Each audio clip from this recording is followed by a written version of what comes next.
Offering Dharmic pronouns to the Lord Sri my spiritual master's divine grace, Sri Bhaktivedanta Swami Prabhupada, millions of times, begging for the God's mercy of the dust of the Lord's feet.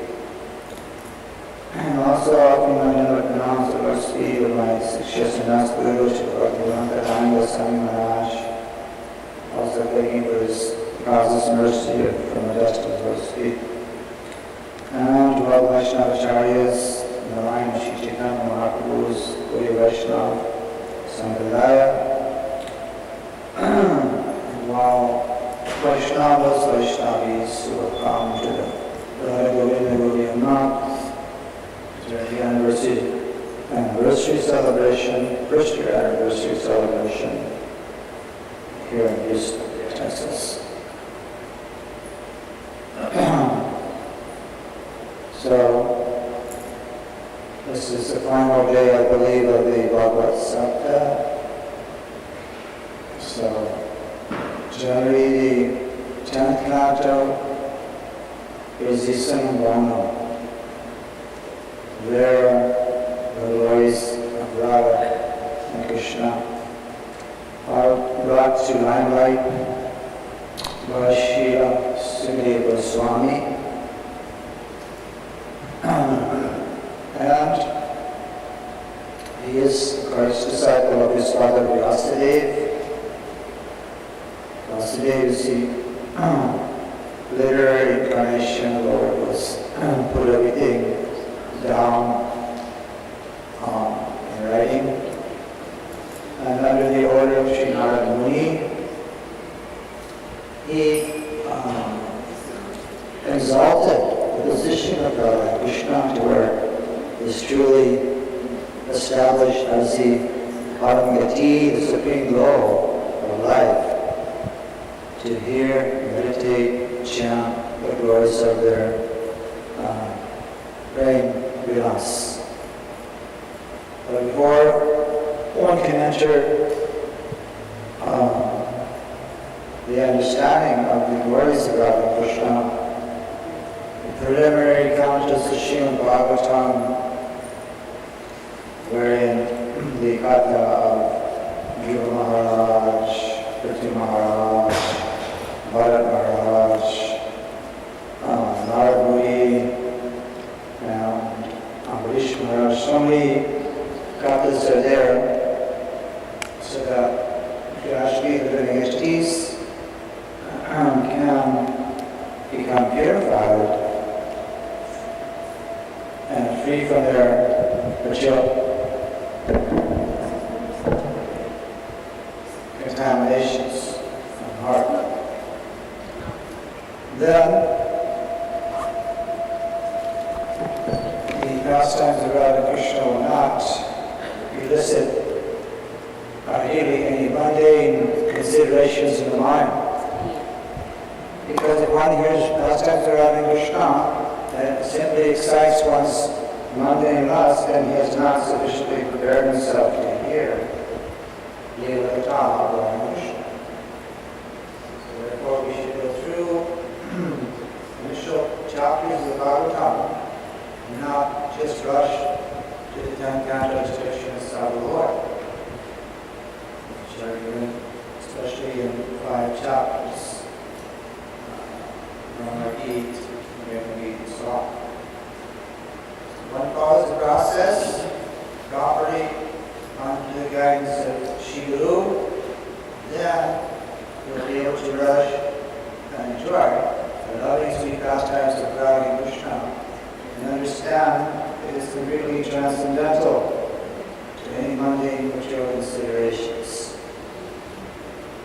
So it's certainly not ordinary love, and the more one hears Srimad Bhagavatam, the more one can appreciate the actual transcendental thoughts and emotions and anubhavas, expressions of that love in the Lord and His devotees. So then, today will be the final 2 cantos, I believe, 11 and 12, and 12. 11 was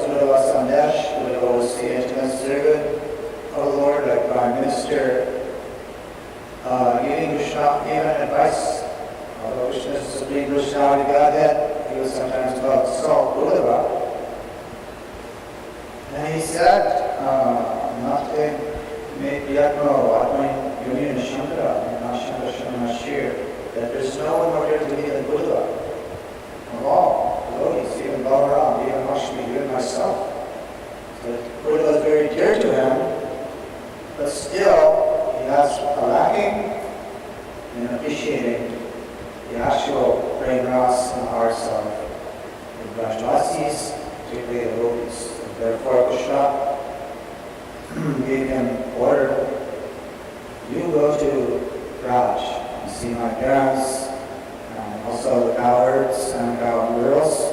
Let them know how much I'm feeling this separation. So Buddha went, under Krishna's instruction, he experienced something he found remarkable. The actual pain that they were feeling was not at all material, but completely on a spiritual platform, and their pain excited their remembrance of Krishna. So it is a feeling that is like poison, but actually nectar combined. The pain of separation is considered to be the greatest pain in the hearts that are Vikrasi from Krishna. At the same time, that pain got such intimate remembrances that ecstasy would also take place. So when Buddha saw the transcendental symptoms, particularly in the body of Srimati Radharani, then he could understand what is really Krishna Prema.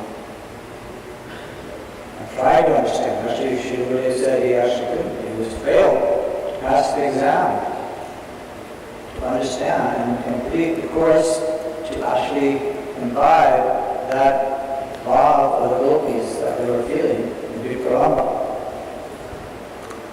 So eventually, Uddhava returned to Krishna. And then, also another account that there's more philosophical instructions, Uddhava Sandesh, like another Gita, but on a different level. So Krishna gives more further instructions. So our Srila Gurudev Srila Prabhupada said, you must be 11th canto, 12th canto, otherwise you're going to fall down. So, to keep our bhakti on solid footing, we should go to the Bhagavatam and complete the course reading all 12 cantos. 12th canto in itself, Swami Dilanis, the passing, the leaving of Krishna from this material world. Although it is said he left a material body for the atheist to let them think that he is dead, but actually he ascended to the spiritual world in his own body because his body is Satchidananda Devaha. There is no death. This is all Leela. And after Krishna comes into this universe and finishes up, he takes his entourage and goes to another universe, like a traveling circus or a road show. So even though Krishna may not be here now, he's in another universe enacting the same pastimes with similar associates. So as Krishna can expand himself into different forms and different places, even his devotees, his eternal associates, can also expand and enter into different pastime places to affect a generation of devotees all over the universes. So Krishna is not just the Lord of the world, he's the Lord of all the worlds, all the planets outside the universe, all the different, and there's unlimited universes. Krishna's pastimes are eternal, Krishna's leelas are going on always, there's no beginning and end. So one who enters into the pages of Srimad Bhagavatam, he will find himself being more and more pulled by the power of bhakti till he can actually gain a right of entrance into the transcendental direct association of Krishna by the mercy of Guru and Guru.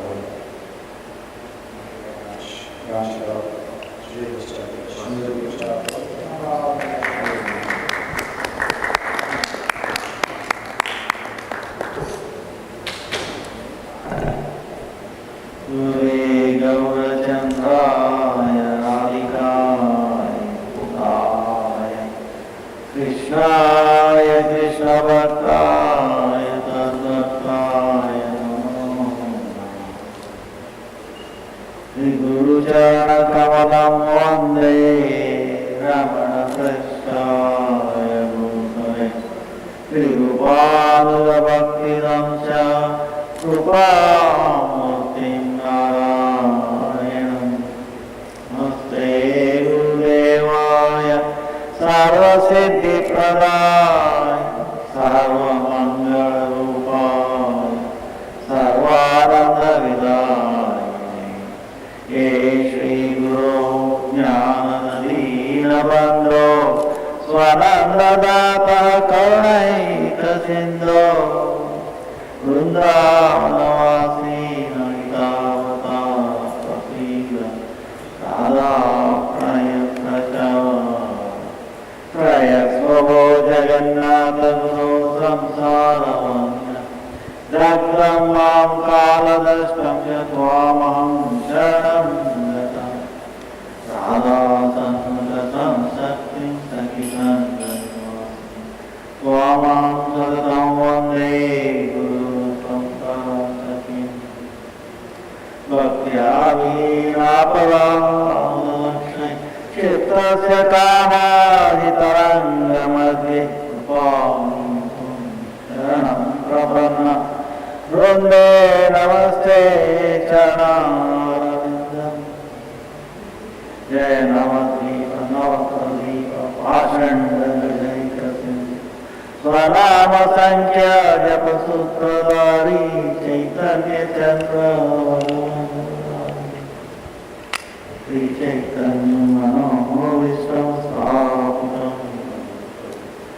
स्वयं रूपा कदा वयं ददाति स्वपदान्तिकम् श्रीकृष्ण चैतन्य प्रभु नित्यानन्द श्री अद्वैत श्री गदाधर श्रीवासादि श्री गौरभक्तवृन्द हरे Krishna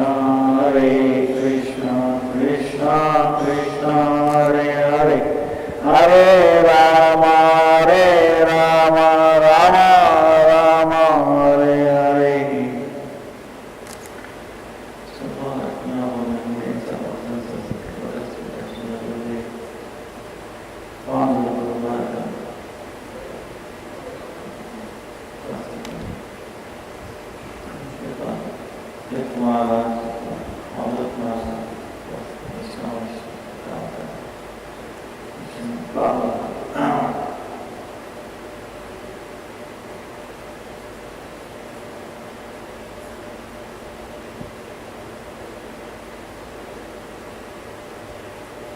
Bhagavatam is Sadhavapalite Dharmajnana. Then Krishna is in the beginning of the canto, where Krishna is preparing himself to leave this world. So that time it says that Dharmajnana is Dharma, Jnana, Adi, everything. Then with Krishna, his chariot drivers saw that Uddhava, Dasa came there thinking, he understood Krishna is Devi. Yadava Nash, Krishna, understanding Krishna's intention that over the Kali is coming. It will take over even the good, it will influence even the good people. So he wanted to take entire his So in that situation, so the Bhagavatam appeared.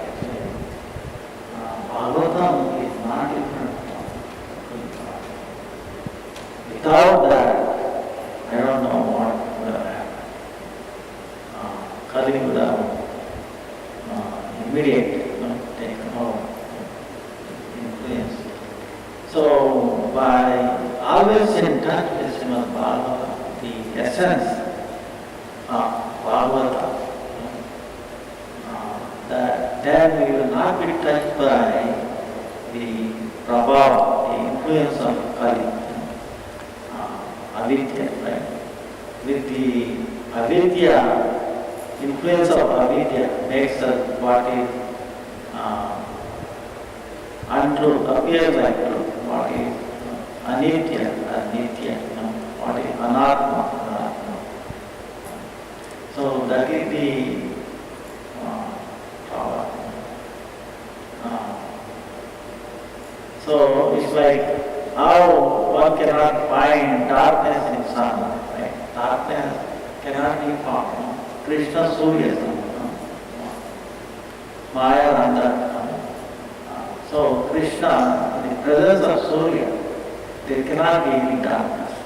So same way, in the presence of understanding Bhagavatam, there cannot be the influence of Kali. The Kali, the Dharma having the four legs, the truthfulness, the cleanliness, the austerity, and then the compassion. In this world today, you can see around the world so many because the legs of Dharma Devata is being smashed. So in this case, what can we do? Any kind of or any other kind of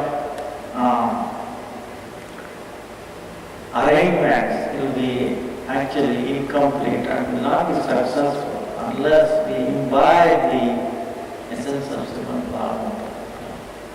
And for the sadhakas, the essence of Bhagavatam is in the 11th canto.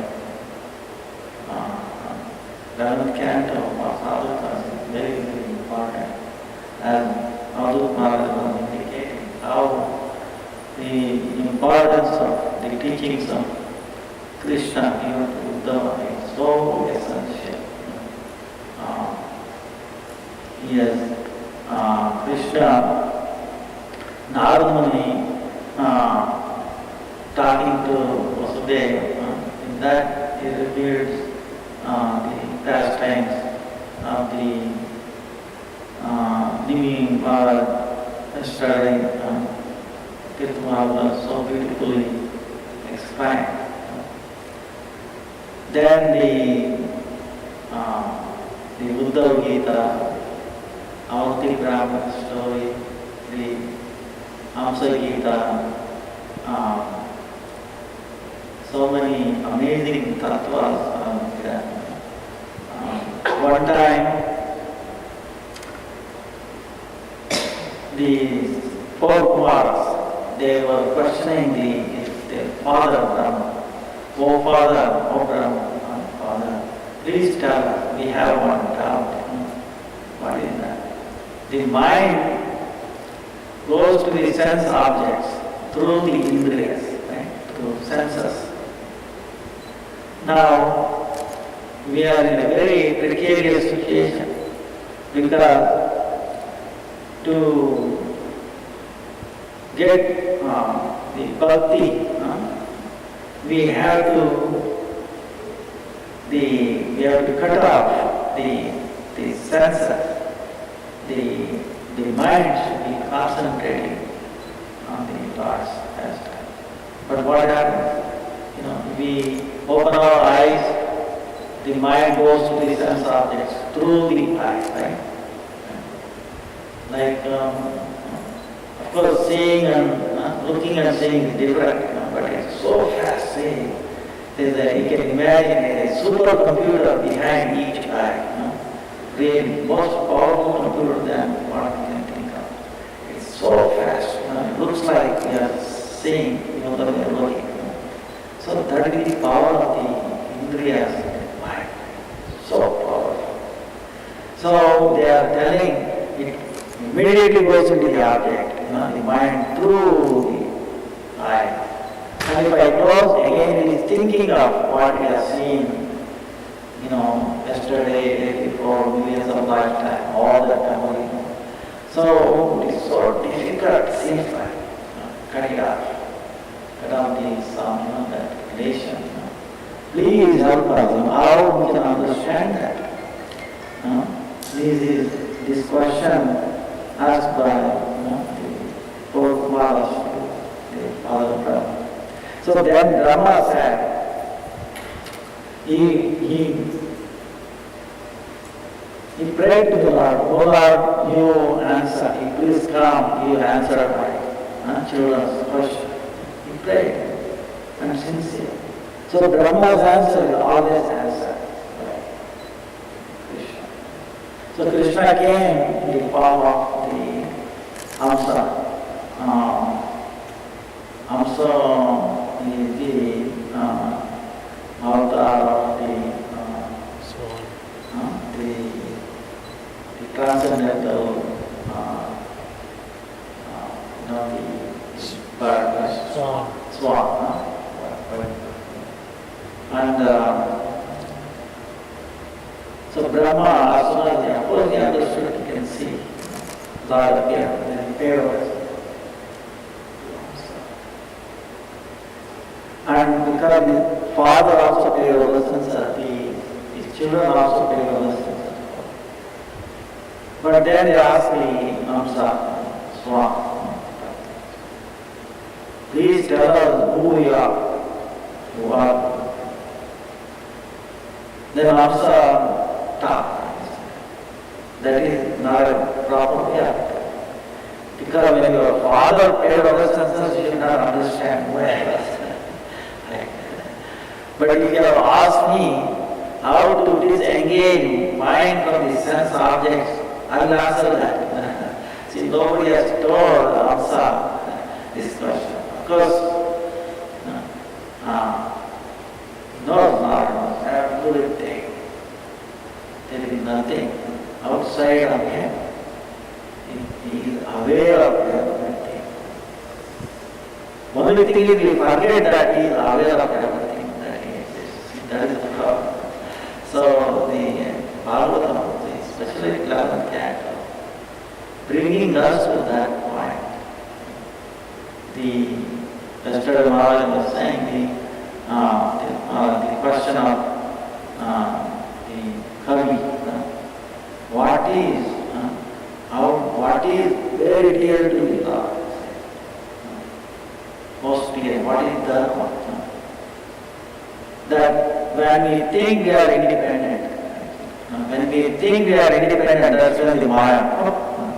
That is the entrance. That is the entrance for the, like virus, right? Suppose if you want a computer to get virus, if there is a path, right? There is an entry. What is that entry? Not having a protection, right? Why is not up to very important? Basically, so same way, when we think we are independent, that is the immediately the path is created for. Why comes it? Makes us think that we are independent. See, so that is the then. So same way, the Hamsa. If you have asked me, I will tell you. So then he answered, Hamsa knows everything. Advaita Machitam Anadi Mananta Rupam Nanda Atyam Purana Purusham Navayam.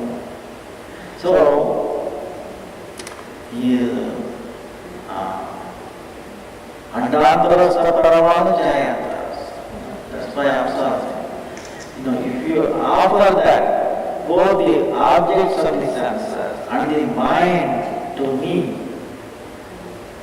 thinking that I will be controlling everything only, then I can become in control of both the objects and also the mind.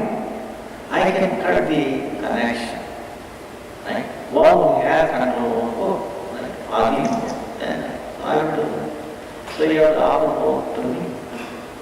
So that's how whatever we do by our senses, by our words, by thinking, even breathing, every activity should be yoga. That's why they say, whatever yoga we want to call it, link it, yoga, right? Not merging, yoga, to align. It's like sometimes the vehicle gets out of whack, right? And you go alignment. So same way, the Sura Deva, Sukshma Deva gets out of whack. So it needs an alignment, realignment. So that's what the practice, right? Nama Sankirtanam is Sarva Papa Pranasham, Pranamo Dukashamanasam Namam Harinam. That realigns, and then we can see that is agreeable. We are not alone.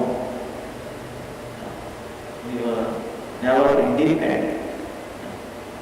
And He is taking care of us so wonderfully. See, in this 7th canto, there is an aspect of like the Gurus, 24 Gurus, that Maharaj will explain better than me. So one thing struck me is the Bhumi, Shama. Forgiveness. So now Lord also ate mud. Right? Remember in the Passion of Krishna, 10th canto, the Lord eats mud. Now why did He eat mud? Is it like a mundane children? So many children also eat mud. Is it like that? Is it that? Now Acharya see much more. So one is the Kshamavana, to appreciate the Kshamavana. And then also suppose there is a tree, right? There is a mango tree or anything. What we see the fruit, we immediately take fruit, flower. But behind the flower and fruit, the leaves are there. The photosynthesis, they are collected, they are manufactured. The flower red and the four lemons, the gone into the root, collected, brought it back, so many activities. And the branches, leaves, supporting all that. And then eventually the earth, without earth, nothing exists, right? So who will suppose when we see a tree, something, do we think of earth and all that? The forest, right? Supporting. We don't generally miss, right? Suppose there is a function in a company, there is a owner, CEO there, doing all this, doing and all that, everybody clapping. But behind that, the work of manager, workers, nobody, maybe the word is said, but everybody misses. So same way Lord, by eating mud, He's saying, no. Anyone who unknowingly does something, I take notice of it. Because He is all seeing everywhere. He is aware. We are not. So for that purpose He takes. So, and then how is the nature of mud? Suppose if we put one grain, wheat or paddy into the earth. Suppose if it gives back only one grain, you think anybody will do cultivation, farming? Nobody will survive. So how much it comes back? 1,000. So that nature of the earth, giving back much more than what we have. That quality to appreciate Lord takes. So like that, and the whole Bhagavatam also like that. See, for example, we do Chandra Lord. Yes. But how much air is there around this world? They are giving a little bit of water, how much rain comes. We give, say, 100 ml, right? How much? Trillion liters of water, of course, right? So, yajna, we do a little bit, so many clouds. So, the return is immeasurable. That's why Bhagavatam always, no matter what, we approve Krishna. Never forget Krishna, and always think of Krishna.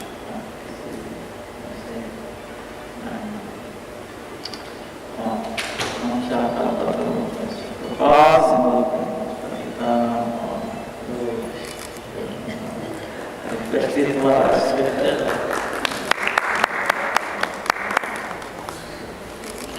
English में होगी हिंदी तो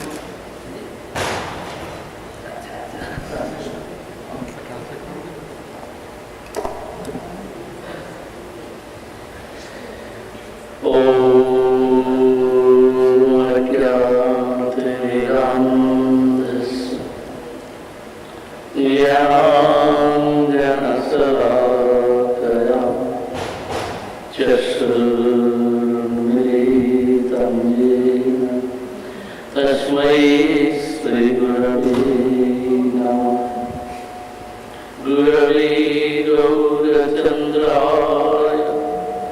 राधिकायै तदालये कृष्णाय कृष्णभक्ताय तद्भक्ताय नमो नमः। सर्वप्रथम अर्षणीय परमार्थ तमोपात्तमि असंकोटि दंडवत प्रणति निवेदन करता हूँ।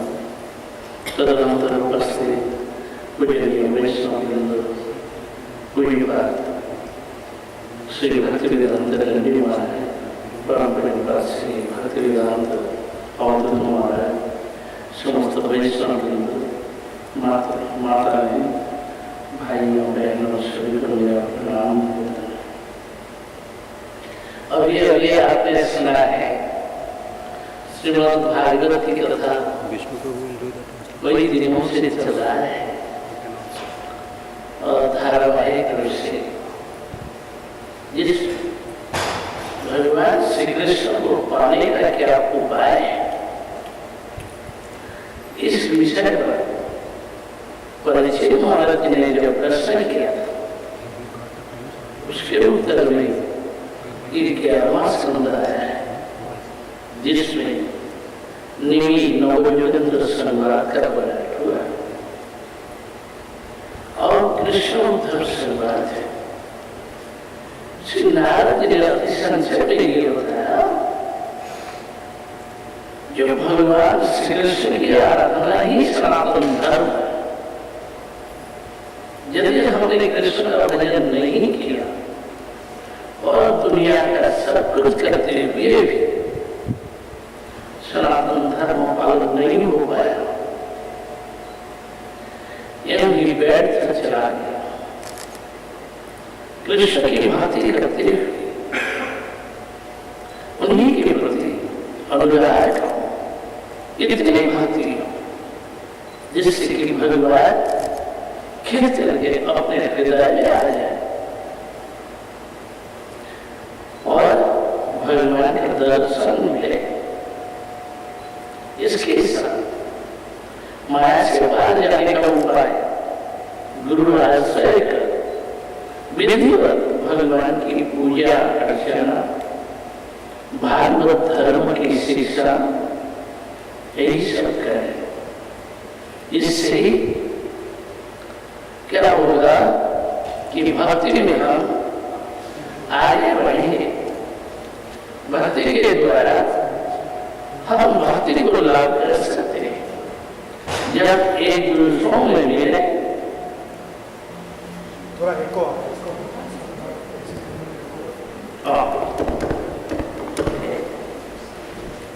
कि भक्ति में जब हम आगे चलते हैं उस समय एक दूसरों से मिलने पर भगवान की कथाएं, संसार की कथाएं जितना कीर्तन करेंगे, जितना बोलेंगे उतना ही अशांति। इसलिए किसी के विषय में भी चर्चा, निंदा या वंदना, अतिस्तुति, प्रशंसा, कोई भी बात भगवान की कथा ही सुनना है और वही कहना जिससे आत्मा को शांति मिले। कलियुग में उपासना हरिनाम संकीर्तन है। इसलिए बताया कि भारतवर्ष गंगा, यमुना, नर्मदा, सिंधु, कावेरी, गोदावरी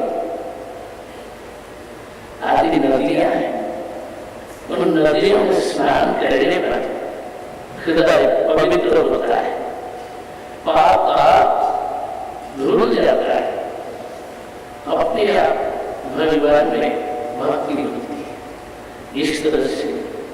ये दुर्लभ मानव जीवन, विशेषकर ये कलियुग धन्य कली जिसमें सच्चिदानंद लोग हरि आए, विश्व जीव को उन्होंने प्रेम दान किया है। और ये उस प्रेम भक्ति में श्रावण हो, यही जीवन का सार। अब भगवान कृष्ण ने 125 वर्ष तक लीलाएं कर इसके पश्चात जाने का मूड बनाकर प्रभास में गए। वहां जाने का दान ध्यान पूजा पाठ जाग यज्ञ सब कुछ पूरा करवा लिया। इसके पश्चात वे यदुवंशियों को लेकर जाना चाहते हैं, तो एक दूसरों में ठट्टा तमाशा हंसी मजाक विद्रोह यही सब होने लगे। बोले अरे तुम हमसे मजाक कर रहे हो, बोलते अरे तुम हमसे मजाक कर रहे हो। इस तरह से आपस में लड़ पड़े। लड़ते भिड़ते हुए जबकि कोई किसी को पराजित नहीं कर सकता, छोटे छोटे सरकंडे बने थे, उसको उठा करके एक दिन किसी को चला दिया, देखा कि अरे इसमें बड़ा ताकत है, तो गिर गया। सभी ने एक करके उठाया और एक दूसरों को छुड़ाया। उससे क्या हुआ, सभी धराशायी हो। 56 करोड़ यदुवंशी सबका लाश का यदि ढेर हो जाए तो कितना पहाड़ होगा, कितना ऊंचा होगा पहाड़। और वहीं पर लहली आ रहा है शिकार खेलने। कभी ये संभव है? कृष्ण आचमन करके सरस्वती नदी ने आचमन किया करके बैठे, पैर के ऊपर पैर उठा करके बैठे। इतने में मैत्री अर्जुन और ये उद्धव जी तीन जने आकर के भगवान को प्रणाम करके बैठे, रो रहे। सभी चले गए तो अब हम क्या करें? कृष्ण ने कहा अर्जुन, 7वें दिन में समुद्र द्वारकापुरी को डुबो देंगे, उससे पहले तुम जिनको चाहो सबको निकाल के ले जाना। मैत्री ऋषि से कहा मेरे प्रिय भक्त विदुर मेरे लिए बड़े दुखी होंगे, रोएंगे, तो उसको तेरी वचनों को सुनाएंगे। उद्धव बोले कि प्रभु मैं क्या करूं? बोले कि उद्धव तुम्हें कुछ दिन रहना पड़ेगा। मेरे जाने के पश्चात सनातन धर्म विलुप्त नहीं होना चाहिए, अंधेरा नहीं आना चाहिए। अतएव तुम्हें कुछ दिन रहकर इसका प्रचार करना पड़ेगा, फिर आना। तो उस समय भी रोते हुए बोले कि प्रभु मैं अपने को कैसे संभालूं, कैसे कंट्रोल करूं? तब भगवान कृष्ण ने कहा देखो प्रत्येक व्यक्ति अपने बुद्धि विवेक ज्ञान के द्वारा अपने को कंट्रोल करते हैं, संभालते हैं। तुम भी वैसे करना। बोले कि एक समय गुरु दत्तात्रेय जी ने 24 गुरु बनाया और सबसे शिक्षाएं अपने जीवन में उतारा। पृथ्वी से, पानी से, अग्नि से, वायु से, आकाश से उन्होंने शिक्षाएं ग्रहण की। पृथ्वी धरती माता है, इस धरती पर क्या नहीं होता है, कितना लड़ाई दंगा मार काट खून खराबा हुआ है, तो भी पृथ्वी जब चुपचाप सहन करती है, इससे कुछ नहीं बोलती। और सभी राजा लोग क्या करते हैं?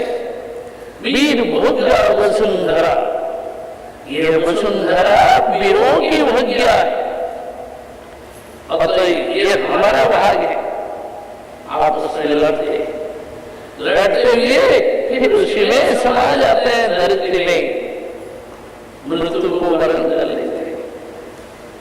ये फिर क्या हो गया? ऐसे ही कितने बड़े बड़े राजा महाराजा इतिहास में सब चले, धरती ज्यों के त्यों है, हस्ती है। कृमिवीर भस्म संग्राम दे राज लामनो भी यश। बड़े बड़े राजा महाराजा बोले कि क्या बनेगा? कृमि, विष्ठा और भस्म जला देने पर भस्म राख बन जाए, और सट जाएगा तो कीड़े मकोड़े पड़ेंगे, कीड़े बनेंगे, और नहीं तो कुत्ते सियार खा जाएंगे तो विष्ठा बन जाएगा। इस शरीर का परिणाम फिर भी इसमें अहंकार, लड़ाई दंगा मारपीट होता है। तो पृथ्वी ने भी सब कुछ सहन कर दी। इसलिए मैंने इस प्रकार की विषय आसक्ति मोह को त्याग कर धैर्य की शिक्षा और पानी से, पानी अपने में स्थित होकर के भी सभी प्रकार का रंग उसमें मिल जाता है।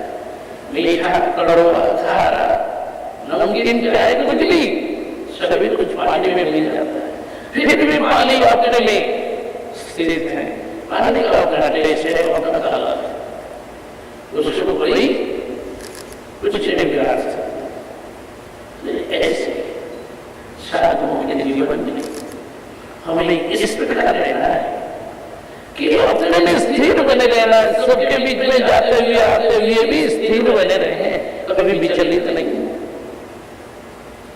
फिर अग्नि से बने शिष्य बोले कि अग्नि अच्छा बुरा जो कुछ भी मिलता सबको जला देता है।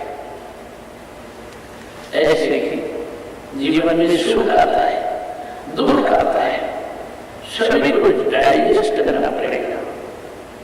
थोड़ी थोड़ी बातों में तिल मिला जाए तो ये सर्वनाश। अपने जीवन में खड़े होने के लिए स्थिर रहना पड़ेगा। सुख भी आता है, दुख भी आता है, सहन करें तो डाइजेस्ट करें। फिर हवा भी सुगंध दुर्गंध सभी कुछ लेके चलता है, फिर भी अपने में शुद्ध है, जीवन में सुख दुख सभी कुछ जाता है, उसमें विचलित नहीं होना है, स्थिर रहना पड़ेगा। कभी रोना होता है, कभी हंसना होता है। फिर बोले कि आकाश निर्विकार, पेट के अंदर में आकाश है क्या? नहीं, जरूर है। हाथ में भी तो है। एक व्यक्ति सुखी, एक व्यक्ति दुखी, क्या आकाश को सुख दुख का अनुभव होता है? इस तरह से संसार यात्रा में, जीवन यात्रा में निर्विकार बने रहना, यही बुद्धिमानी का काम है। और बोले क्या? बोले एक समय रास्ते में चलते चलते संध्या हो गई, शाम हो गई, देखा एक घर आया, दत्तात्रेय जी वहां पहुंचे तो घर से एक महिला निकली, बोले कि माँ मैं रात को रहना चाहता हूँ, अंधेरा हो गया, आगे जा नहीं पाऊंगा, तो हमें कोई रहने की व्यवस्था बना दो। तो उस महिला ने बड़े आदर से गुरु दत्तात्रेय को रखा, बिस्तर इत्यादि लगा दिया, खाने पीने को जो कुछ बना दिया। तो दत्तात्रेय जी रात को रुके देखते हैं क्या ये जो लड़की है इसलिए बार बार रास्ते में आती है, फिर लौट के आती है, बार बार जा रही है, बार बार लौट रही है। तो उन्होंने सोचा कोई उनके घर वाले कोई आएगा, उसी की प्रतीक्षा। असल में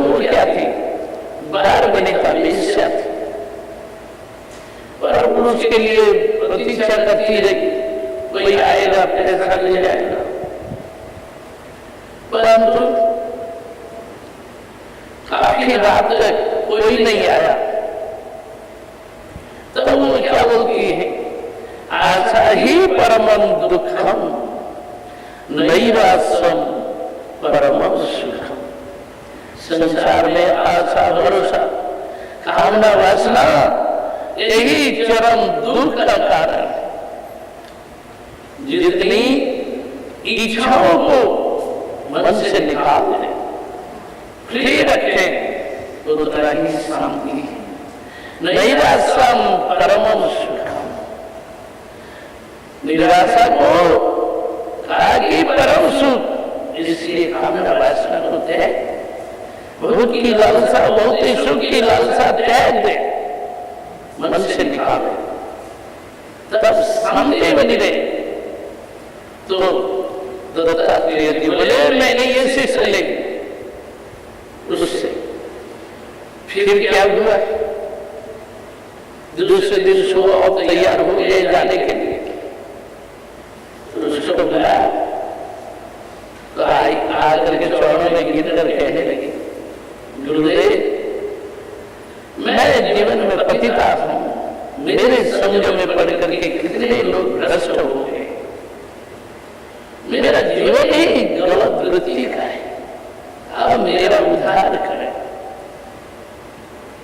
गुरु जी बोले ठीक है, जब स्नान करके तैयार हो गया, जल्दी से जल्दी उसने स्नान कर ले, कपड़े आ गए, वेशभूषा बदल करके आ गए।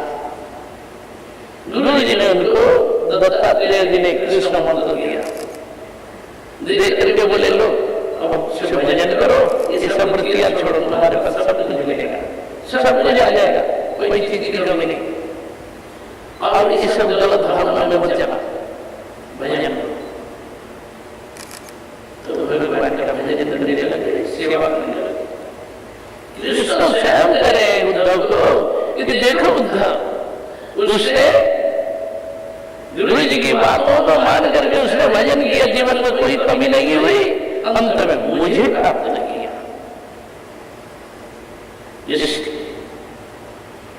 दत्तात्रेय जी ने जो गुरुओं की बात करी, उद्धव जी को कहा कि तुम इनसे सीखो, इन बातों को अपने जीवन में उतारो। और जब उद्धव जी ने कहा कि प्रभु आप ये बताइए कि संसार में बहुत से धर्म कर्म सब कुछ देखे जा रहे हैं, संसार में सबसे बड़ा धर्म क्या है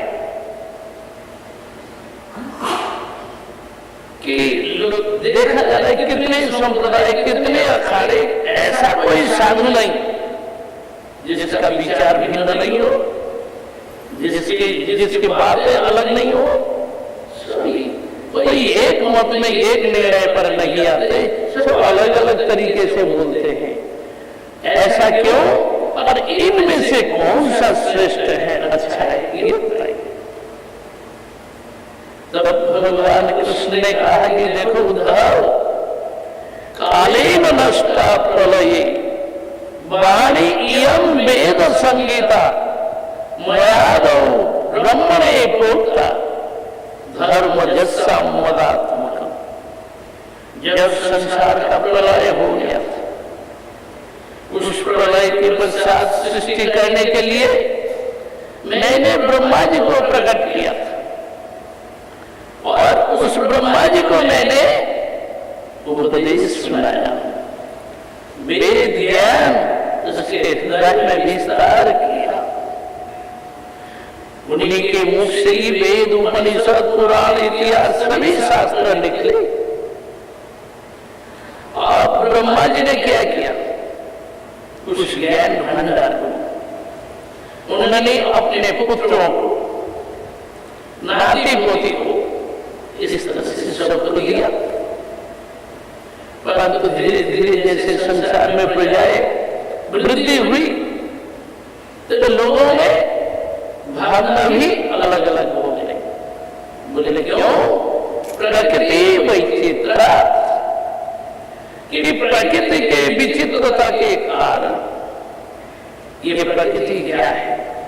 सत्व, रज, तत्व। इनसे सात्विक, राजसिक, तामसिक 3 गुण आया। लोग जितने भी हुए सभी 3 गुणों में आ गए। कोई सात्विक स्वभाव वाले, कोई राजसिक स्वभाव वाले, कोई तामसिक स्वभाव वाले। इसलिए उनका खान पान, रहन सहन सभी अलग अलग हो गया। कोई शराब के बिना रह नहीं पाता, मीट के बिना नहीं रह पाता है, तो तामसिक स्वभाव वाले बने। नहीं रीत फूट खाने वाले और राजसिक स्वभाव के स्टाइल वाले। कोई बोलता है भाई ये सब चलेगा नहीं, हमें तो सात्विक गुण दो, तो सात्विक भोजन करते। इसलिए खान पान के अनुसार विचार, बुद्धि, भावना सब कुछ बदल गई। इनमें से कोई असुर दैत्य दानव बन गए, तो कोई देवता बन गए। सात्विक भोजन वाले देवता बन गए, तामसिक भोजन वाले दैत्य दानव बन गए खून के प्यार से। तो ऐसे बीच में रहने वाले राजसिक स्वभाव, अतः भिन्न भिन्न स्वभाव के होने के कारण सभी लोग एक ही सनातन धर्मावलंबी है और एक ही पंथ के हैं, होते हुए अलग अलग बात करते हैं। वही तो वेदों में लिखा है, पुराणों में, शास्त्रों में कहा है मीठ खाओ, पशुओं की बलि चढ़ाओ। तो सही बात है। भागवत में लिख दिया, बोले जदघान भस्व विहित सुराया, घान लो, सूंघ लो शराब को, पियो मत। यज्ञ पशु को अच्छा, कोई एक पशु को तुम छोड़ना चाहते हो, अच्छा शिव जी के नाम पर, देवता के नाम उद्देश्य से छोड़ो। आलोकना मंत्र पढ़ करके छोड़ो, किंतु तो मारो मत। पशुरालोहनम न हिंसा, कोई हिंसा की बात शास्त्रों में नहीं करेगी। फिर भी लोग तामसिक स्वभाव के कारण पशुओं की हत्या करता है, बलि चढ़ाता है। जैसे मुस्लिम लोग हलाल मीट खाते हैं, हलाल करते हैं, वो बोलते हैं अरे हम भी तो मंत्र पढ़ते हैं। बोले क्या मंत्र? My dear friend, this life I kill you, next life you kill me। ये मंत्र है उसके। उर्दू का एक ने बताया मुझे, बोले उर्दू में लिखा हुआ उसका मीनिंग ये है। तो इस तरह के क्योंकि प्राणियों का स्वभाव, आचार आचरण, खान पान सभी अलग अलग हो गया। सभी ने धर्म को अलग अलग रूप दे दिया। कोई बोलता है यज्ञ करो, कोई बोलता है पूजा करो, कोई बोलता है नाम केवल चैंटिंग करो, और कोई बोलता है कि ध्यान लगाओ, कोई बोलता है योगा करो, कोई कुछ, सभी अलग अलग। आज जैसे हम देखें तो गुरु जी की बात है, सभी लोग गुरु जी के शिष्य लाओ, परंतु कोई कुछ बोल रहा है, कोई कुछ बोलता है। क्यों? सबका विचार, सबकी भावना सब अलग अलग है, इसलिए सबको तालमेल करना बड़ा कठिन काम होता है। अब ये जैसे बहुत से लोग बोलते हैं हम तो एक लाख हरिनाम करेंगे, हम बैठे रहेंगे, हम कोई काम नहीं करेंगे, कोई सेवा नहीं करेंगे, और कोई बात सुनने को तैयार नहीं। अरे भाई थोड़ा सेवा भी तो कर लिया करो, बिना सेवा किए हृदय पवित्र नहीं होगा, हृदय निर्मल नहीं होगा। भगवान ने नारद को जब उपदेश दिया भाई हरिनाम करना है, मेरा नाम लो और साधुओं की सेवा करो, जिससे हृदय पवित्र हो। नहीं तो काम करो से हृदय में भजन करते हुए क्या होता है? आसुरिक भाव आ जाता है, सारा विपरीत बुद्धि हो जाता है। हिरण्यकशिपु आदि ने जैसे तपस्या की, रावण कुंभकर्ण ने तपस्या की, जरासंध ने तपस्या की, आराधना की, ऐसी आराधना की बड़े बड़े साधु हैं। उससे बढ़ करके कौन होगा? कहाँ गया, किस काम में गया? तामसी स्वभाव में, आसुरी स्वभाव में, प्राणियों के विनाश के लिए, दूसरों के उपकार के लिए काम नहीं। क्यों? इसलिए गुरु की सेवा, साधु की सेवा, साधुओं की सेवा करो तो विषय मजाए हो जाए, हृदय साफ हो, पवित्र निर्मल, तब भगवान का भजन होगा, भगवान की सेवा हो। नहीं तो पहले भी बताया गया सुखदेव जी ने कि देखो विकासुर भस्मासुर, नारद जी से ही पूछा और शिव जी की आराधना करने लगे। शिव जी का दर्शन मिल गया, उनसे वरदान लिया, जिसके सिर पर हाथ धरो वही भस्म हो जाए। फिर अंत में उसने क्या किया? वर लेकर के शिव जी के सिर पर हाथ धरने गया कि शिव जी को भस्म करके गौरी हरण करूंगा, कि पार्वती जी को हरण करूंगा। दुष्ट बुद्धि जो आ गई, शैतानी बुद्धि ऐसे क्यों आई? साधना तो की, साधना का फल भी उसे मिल गया, पर भजन नहीं कर सका, विपरीत दिशा में चला गया। इसलिए भगवान श्री कृष्ण उद्धव को बोल रहे, देखो उद्धव, आज जो समाज में जितने भी धर्म कर्म निकल रहे हैं, बहुत तरह के मतवाद निकले हुए, ये सभी क्या है? आद्यंत बंद इमे लोक क्षुद्रानंद सुचारुपिता तमोनिष्ठा दुखोर्दका। ये जितने भी धर्म कर्म नए नए निकले हुए हैं, लेकिन कितने वर्षों से?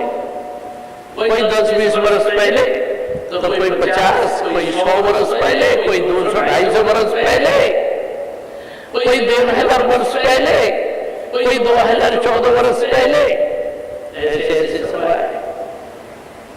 इसका अद्वैत बंत, इसका जैसे आदि है वैसे इसका अंत भी है। उस समय पहले हुए इतिहास में, फिर इतिहास में समाप्त हो जाएगा। बोले ये सभी धर्म कैसे हैं?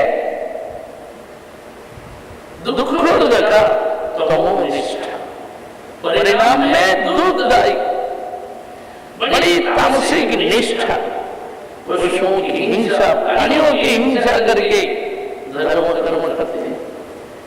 फिर तमोनिष्ठा दुखोर्दका क्षुद्र आनंद, बोले आनंद कितना है?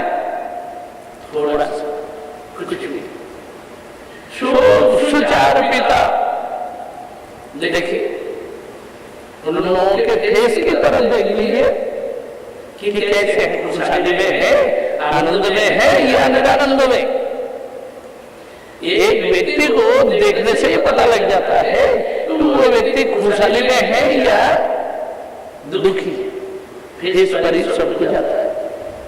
तो वो बोले कि रजोगुण, अहंकार, अभिमान, तामसिक भाव, तो आ गया मार काट हिंसा, तो सात्विक भाव का है, मन में प्रसन्नता आई नहीं, खुशहाली नहीं, केवल दुख से भरा।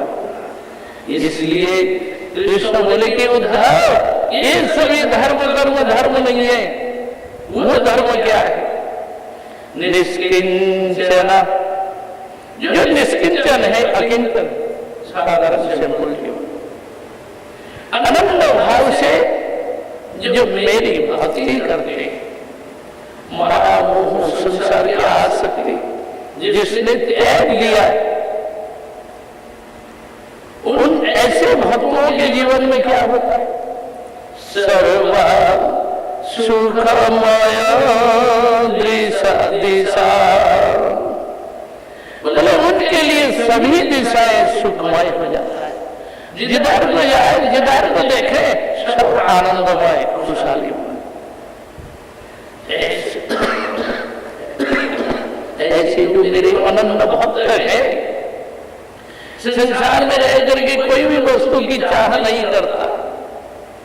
न नाकपीष्टम न च पारमेष्टम न योग सिद्धि पुनर्भवम वा न सार्वभौमम न रसाधिपत्यम न योग सिद्धि पुनर्भवम वा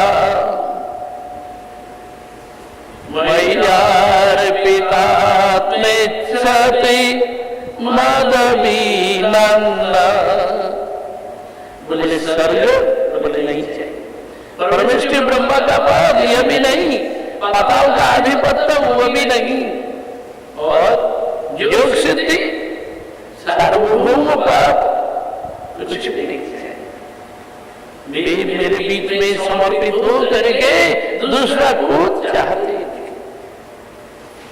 तो भगवान के समझ में देखो था, ऐसे जो निरपेक्ष आनंद भक्त भजन करते हुए चल रहे, बोले जब कीर्तन करते हुए भजन करते हुए जाते हैं, बोले मैं भी उनके पीछे पीछे चलता। भक्तों के चरणों की जो धूल, सूक्ष्म धूल का उड़ता है, मेरे शरीर में लगता है, और उससे मैं भुवनम पुनाति, संसार को पवित्र करता। ऐसे भक्त तो भले ही संसार में पड़े हुए हो, विषयों में पड़े हुए हो, अजितेंद्रिय है, बोले कोई बात, जब मेरी भक्ति करता, अनंत भाव से मेरा भजन करता है, दूसरे किसी को नहीं जानता, तो भगवान बोले बाध्य मानो में मदभक्त विषयीर अजितेंद्र प्राय प्रगल्भया भक्त्या विषयैर नाभि भूयते। सुदृढ़ भक्ति के कारण वो विषयों में आविष्ट नहीं होते, उसमें अभिभूत नहीं होते, उनसे फ्री हो जाते हैं, मुक्त हो जाते हैं। बोले जात पात से ऊंचा नीचा, बोले सब बात छोड़िए। बोले कोई ब्रह्मर्षि है, देवर्षि है, और बड़े बड़े ऋषि मुनि है, बड़े बड़े संत पुरुष है, उनकी बात छोड़िए। सपचो अपनी, यदि कोई कुत्ता का मांस खाने वाला है, चंडाल भी, और मेरा भजन करता है, भक्ति करता है, तो भुवनम पुनाति, संसार को पवित्र कर देता है। तो और की बात, चाइना में देखिए, बोले क्या नहीं खाते, पूर्व देश में क्या नहीं खाते, कुत्ता बाजार में बिकता है, मांस खाते, कुत्ते को सड़ा करके पानी पीते हैं, बिना पानी पिए डाइजेस्ट नहीं होता, ऐसे लोग फिर हरिनाम सब कुछ छोड़ करके आ रहे हैं, हरिनाम कर रहे हैं, हरिनाम करते हुए अच्छी गति को पा रहे, सदगति लाभ कर रहे। ये तो आम देखा जा रहा है, मंडल परिक्रमा में देखते हैं, एक व्यक्ति पूरी परिक्रमा कर ली, पूर्णिमा के दिन शाम को राधा कुंड में जाकर के स्नान किया, करके आए, ठहरे हुए धर्मशाला गेस्ट हाउस में, कैसे लग रहा है, बेचैनी से लग रहा है। तो डॉक्टर के पास गए, हॉस्पिटल में, उस समय डॉक्टर नहीं मिले, लौट के बोले कि चलो अभी मैं ठीक हूँ। शाम को जैसे चंद्रोदय हुआ, रात पूर्णिमा के दिन चंद्रोदय हुआ, उधर आ गए, हरिनाम करते करते बैठे हुए हरिनाम कर रहे, हरिनाम करते करते शरीर छोड़ के चले। बोले देखो ब्रजमंडल परिक्रमा करे, कार्तिक के महीने में पूर्णिमा के दिन राधा कुंड में स्नान करके आया, हरिनाम कर रहा है, बैठे बैठे चंद्रोदय हो गया, बस आराम से चल दिए। कैसा प्रस्थान है, ये भी तो एक महाप्रस्थान है। ऐसे चाइना के लोग कहाँ के जैसे थे और जैसे जा रहे थे, हरिनाम करते करते तो भगवान ने वही बात उद्धव से कहा, देखो उद्धव यही रास्ता है सुहाग। उन्होंने कहा कि देखो मैंने जीवों के लिए 3 योग की बात कही, कर्म योग, ज्ञान योग और भक्ति योग। 3 योग। मानव के जीवन में कर्म है, उसके अंदर बुद्धि, विवेक, ज्ञान है और भक्ति भावना भी है। जब मेरे बीच में समर्पण करते वही शुद्ध होता है। जब मेरे लिए कुछ करता है तो बंधन से मुक्त होता है।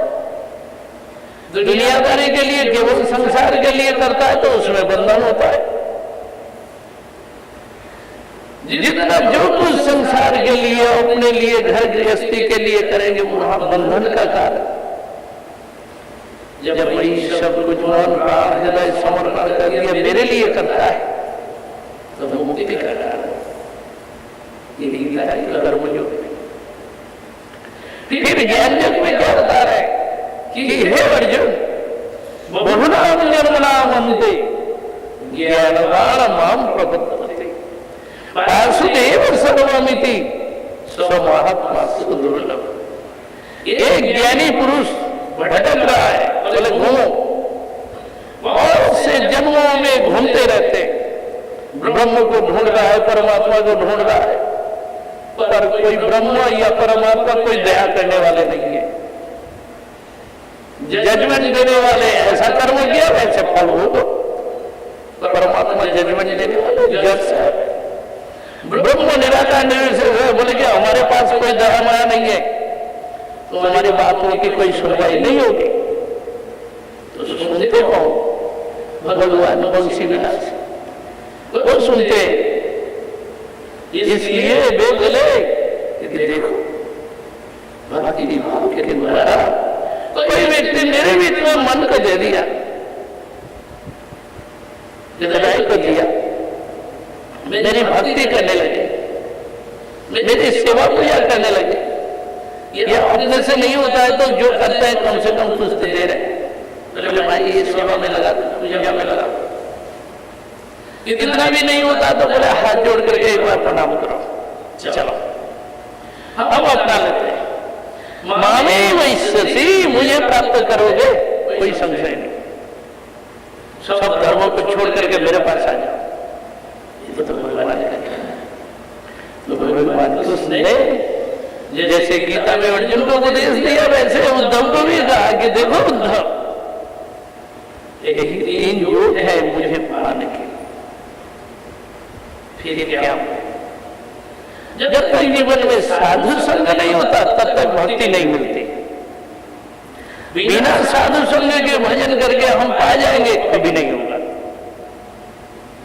भगवान कृष्ण ने कहा देखो उद्धव, बिना साधु के भक्ति नहीं होगी, बिना भक्ति के मुझे पा नहीं सकते। जितने भी लोगों ने संसार में आज तक पाया है सब साधु संग के द्वारा पाया है। इसलिए साधु संग अनिवार्य है, ये करना जरूरी है। बोले कैसे पाया? भगवान ने एक बहुत बड़ा लिस्ट बना दिया। सत्संगे नहीं दैते अजातुदान खगमृगा गंधर्वा अप्सरसो नाग सिद्ध चारण गुह्यका विद्याधरा मनुष्येषु शूद्र स्त्रियो अंतजा वृषपर्वा बलिर्वाण मत्स्याप विभीषण सुग्रीवो हनुमान रीक्षो गजगृत्तो बलिपथ व्याधकुव्या ब्रजे गोप्या यज्ञपत्नस्तथा परे तेनाधित श्रुतिगणा नोपासित महत्तमा अव्रता तप्त तपसो सत्संगान मम उपागता। बोले कि देखो उद्धव, मुझको कोई योग के द्वारा, सांख्य ज्ञान के द्वारा, वर्णाश्रम धर्म के द्वारा किसी भी उपाय से नहीं पा सकते, एकमात्र भक्ति के द्वारा। और वो भक्ति मिलती कहाँ से? साधुओं से। अतएव जितने भी लोगों ने मुझको पाया है, दैत्य दानव, जातुधान राक्षस, पंछी, मृग, हिरण, गंधर्व, अप्सरा, नाग, सिद्ध, चारण, गुह्य, विद्याधर, मनुष्य, शूद्र, स्त्री, अंत, विश्वकर्मा राजा, बलि महाराज, महासुर, मायदानव और विभीषण, सुग्रीव, हनुमान, ऋक्ष, जाम्बवान और हाथी, गृध्र, जटायु, तुलाधार, वैश्य, व्याध, वैलिया, कुब्जा, ब्रज की गोपियां, सबने मुझको पाया। उन लोगों ने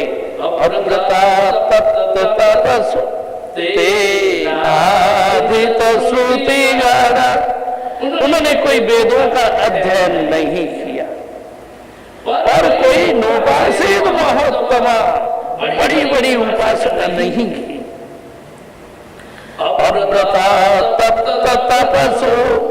कोई कठोर व्रत नहीं किया। तो क्या किया उन लोगों ने? सत्संग केवल साधु संग किया, साधुओं की सेवा की, उनके पास गए, उन्हीं से उनको भक्ति मिल गई, बस पहुंच गए। जैसे सबरी को साधु संन्यासी घेरा कर रहे, बोले ये लड़की से आ गई, जीवन भर उसको गाली गलौज करते रहे। जब भगवान श्री राम सबरी के पास में आ गए, साधु सन्यासी दौड़ के आए, सभी लोग आ गए इसके पास। हम लोग क्या आप आए नहीं, कोई बड़ी बात नहीं। तब वे लोग कंप्लेन करने लगे, शिकायत, बोले कैसे शिकायत? हे प्रभु, हे श्री राम, इस सबरी के कारण यहाँ का वातावरण इतना दूषित हो गया, पानी गंदा हो गया, पीने का पानी तक नहीं मिलता, कितना कष्ट होता है, बहुत परेशानियां हैं, हम क्या करें आप बताइए। तो भगवान श्री राम ने कहा अच्छी बात है, जाओ बर्तन लाओ और पानी ले आओ। बोले पानी लाओ और बर्तन लाओ। दौड़ो, पानी ले आओ, बर्तन लाओ। बोले लो, इस सबरी का पैर धो, इस सबरी का पैर धो, सिर पर लगाओ, पानी पियो और तालाब में छोड़ो, सरोवर में। बोले यहाँ छोड़ो, पानी अभी शुद्ध होता है, देखो।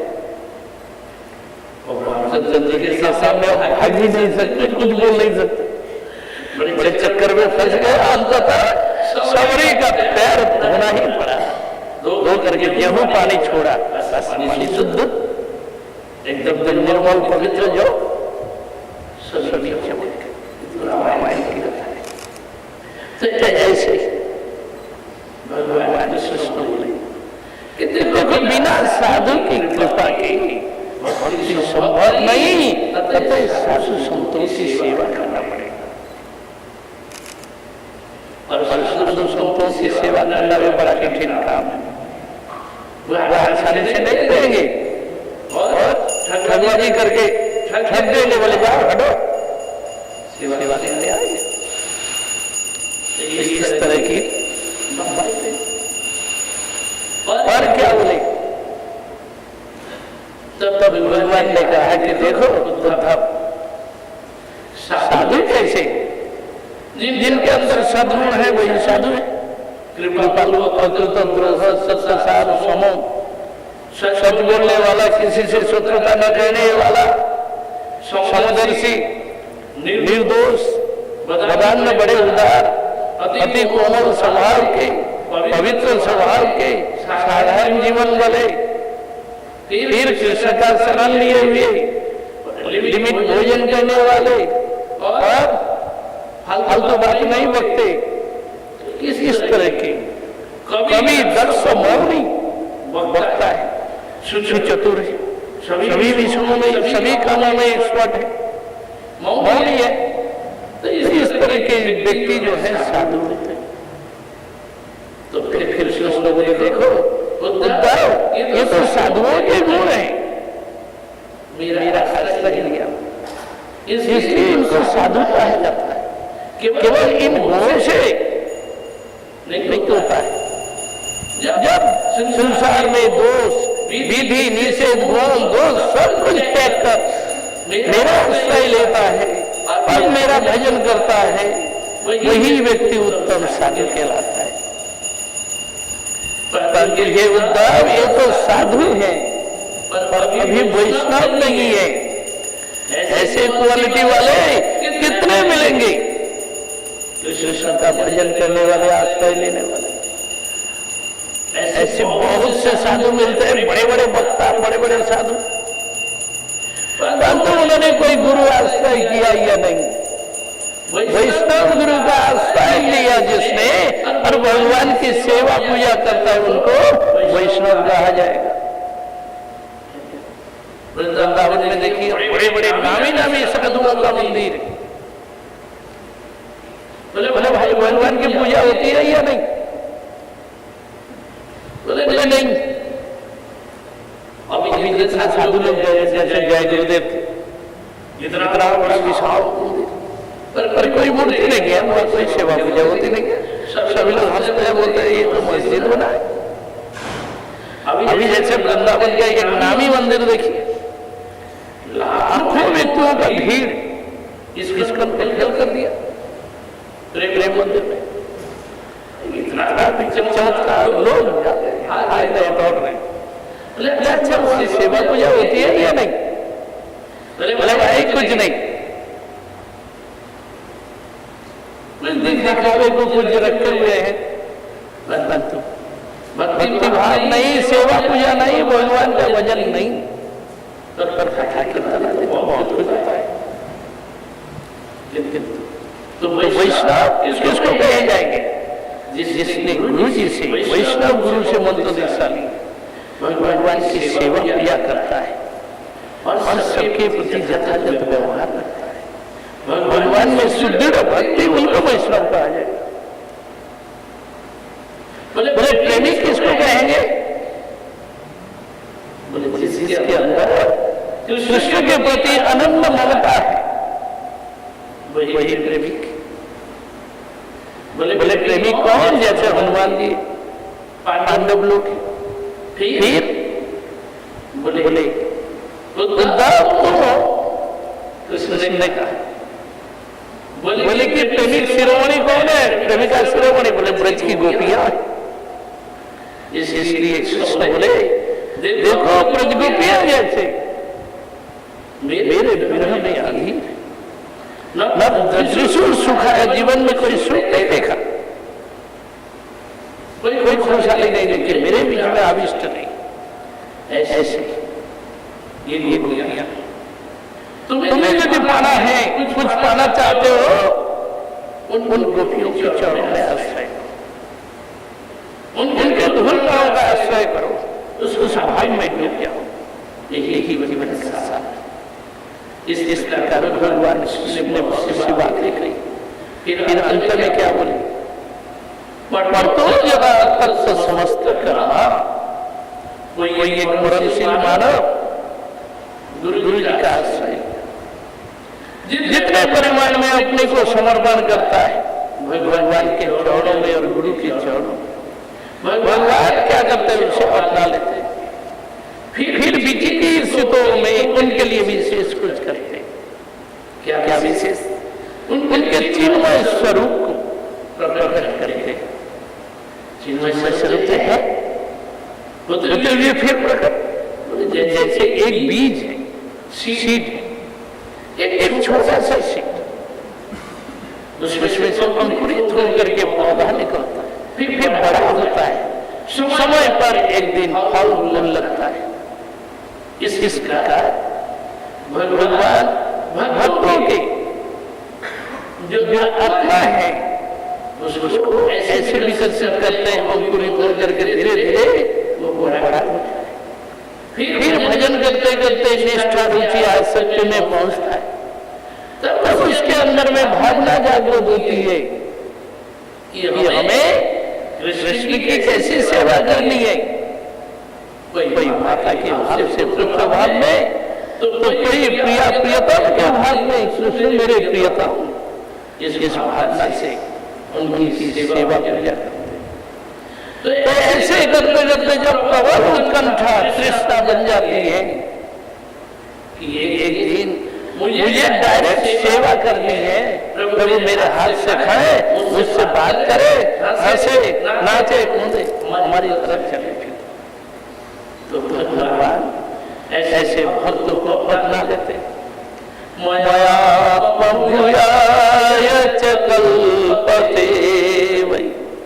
उस समय भगवान क्या करते हैं, जीव को ऐसे व्यक्ति को ऊपर उठा लेते हैं, बोले चलो।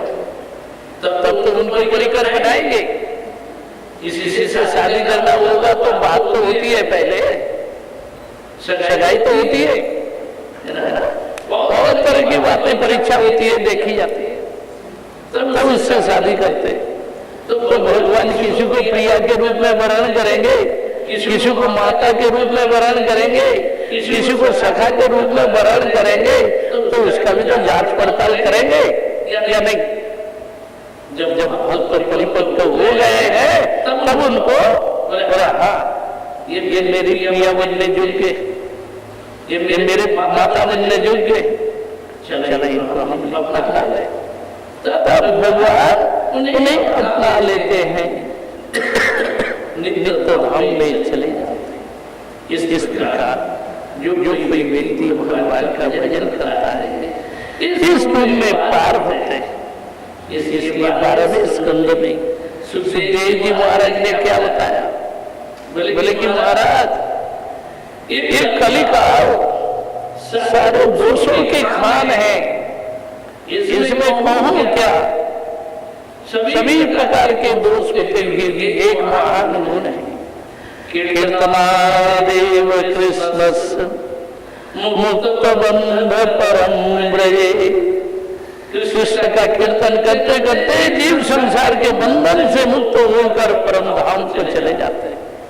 यही है आत्यंतिक प्रलय, जो कि सदा के लिए इस जगत से चले जाए, फिर लौट के नहीं आए। जन्नाम प्रियमान आतुर पतन स्खलन विवश खिन्न पुमान विमुक्त कर्मार्ग उत्तमं गति प्राप्नोति गच्छन्ति न तं खलु जना।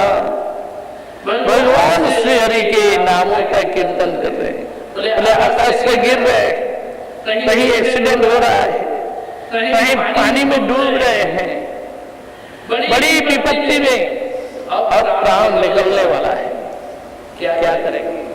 विवश होकर के भी भगवान का नाम ले लिया, किसी ने कोई गंगा जल तुलसी दे दी, या भगवान का नाम कान में सुना दिया, कोई एकादशी का फल कान में दे दिया, बोल दिया ये फल दान करना, तो तत्क्षणात उद्धार हो जाता है। प्राप्त विमुक्त कर्मार्ग उत्तमं गतिम्, व्यक्ति उत्तम गति को प्राप्त होता है, कर्म की अर्गला खुल जाती है। प्राप्नोति गच्छन्ति न तं खलु जना। इस तरह से कलियुग के मानव जिस परम गति को लाभ करते हैं, ऐसा और कभी हुआ ही नहीं। सुखदेव जी महाराज बोले कि महाराज अब जितना समय आपको बचा है, अब भगवान की कथा कीर्तन कीजिए, उनका नाम कीर्तन करें, उनकी कथाओं को कीर्तन करते करते उन्हीं में खो जाए। इस तरह से सुखदेव जी महाराज भागवत कथा का वर्णन करके वहीं पर वाणी को विराम दी। गुरुदेव व्यास जी को, नारद जी को, सबको उन्होंने प्रणाम किया, फिर वहां से प्रस्थान किया। इस प्रकार छोड़का ऋषियों को शुद्ध गोस्वामी जी ने भी भागवत कथा सुनाई, उन्होंने भी अंत में गुरु सुखदेव मुनि को, भागवत जी को, व्यास जी को, नारद जी को प्रणाम किया। आज कई दिनों से जो भागवत की कथा हो रही है, इस कथा का कोई अंत नहीं होता है, न समाप्ति है। फिर भी इन कथाओं के अंत में आज जैसे परंपरा में चली है, उस धारा के अनुसार हम लोग आज गुरु जी को नमन करते हैं, जिनकी कृपा से भागवत कथा सुनने को सौभाग्य मिला, उनकी कथाओं से कुछ बोलने का, कीर्तन करने का सौभाग्य सुअवसर प्रदान किया। अतः गुरु जी को, हमारी गुरु परंपरा को, सभी वैष्णव जनों को, गुरुजनों को हम प्रणाम करते हैं। श्री गौरांग महाप्रभु, श्री राधा माधव सभी प्रसन्न हों और इस कथा के जो यहाँ पर इस ये यहाँ के जो प्राकट्य महोत्सव का जो चल रहा है सिलसिला, उसी के आधार पर भागवत कथाएं हुई है। तो आप सभी श्रोता जनों को, सभी को मेरा प्रणाम निवेदन है कि आपने हमें ऐसा अवसर प्रदान किया है। हम आपको क्या दे सकें, इसलिए आपसे धन्यवाद है। ऐसी कथाएं होती रहे और बारीकी से कथाओं का अनुशीलन हो और नित्य प्रति कीर्तन प्रवचन भक्ति अनुशीलन यही होता रहे। इन्हीं कथा के साथ आज मैं यहीं पर प्रणाम निवेदन करता हूँ।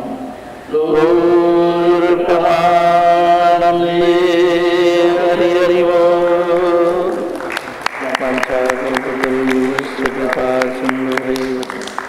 पतितानां पावनेभ्यो